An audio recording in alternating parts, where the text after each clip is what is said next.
ko sem prevajal knjigo v angleščino s pomočjo umetne inteligence, pa se mi ni dal več pisati v angleščini, sem napisal najprej v slovenščini in prevajal, so se konstantno, ker sem konstantno skozi kršil privacy policy zaradi erotičnih vsebin.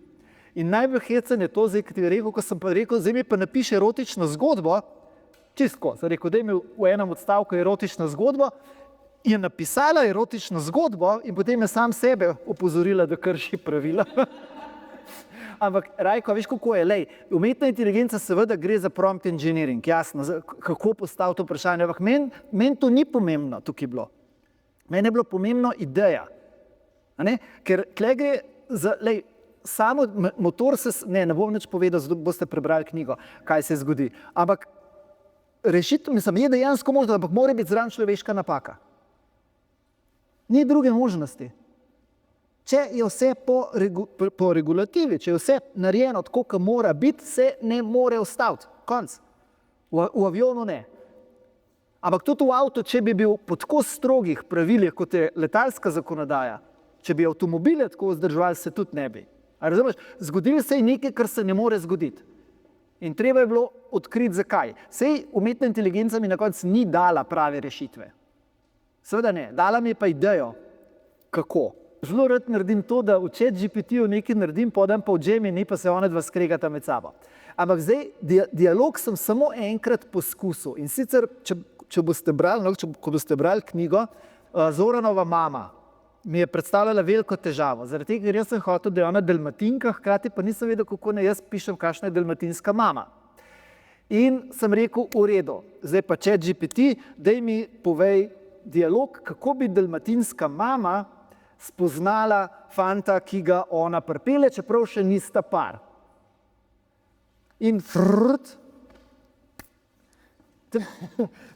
mislim, če ste kaj probali, kdaj pisati z umetno inteligenco, pa je dal kaj tacga, veste, kakšne neumnosti. Skratka, popolnoma nonsens, bedarija svetovna.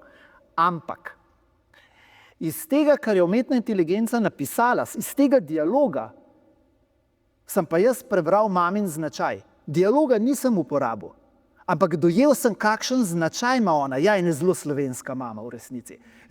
Modra in tako skrbi za svojega sina, vse. Ampak način, a veste kaj, ne toliko značaj, ampak način, kako ona reagira, mi je odprl eno pot v razmišljanju, ki bi bila, če ne mogoče, preveč enodimenzionalna.